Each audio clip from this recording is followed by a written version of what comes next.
side. Parang magki-criminology, oh.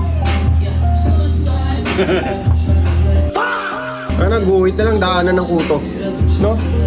Kaya rin. Hindi, wag na. Joke lang. Kamuha ko si Wemby nito mamaya sa court, pre. Mati. Parang sinadya mo to, pre, para ma-distract ako, ha. Porket Yeah. magkalaban tayo sa finals, ha. Sabi ko nga sa'yo, mas maraming laro, ay mas maraming palakpak kaysa sa laro. Kaya nga, eto na yung ginawa mo. Dinistract mo na ako.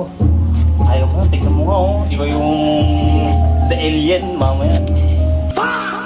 Kalaban ko to, guys, mamaya sa finals, eh. Parang may naano ako nito, eh. Dinidistract na. Nai-distract ako. Lalive tayo mamaya. Mamayang gabi, 7 PM. Finals. Pakbakan yan, guys. Puro bata kalaban namin. Bata pa naman ako talaga. Ito lang yung ano, bata pa sa akin, guys.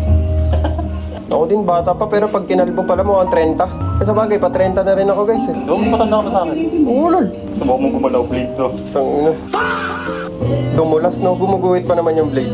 Paano lang kaya naman sa bito? Oh, pero gumuguhit yan. Siyempre. Kumakaganong-ganon yan, no?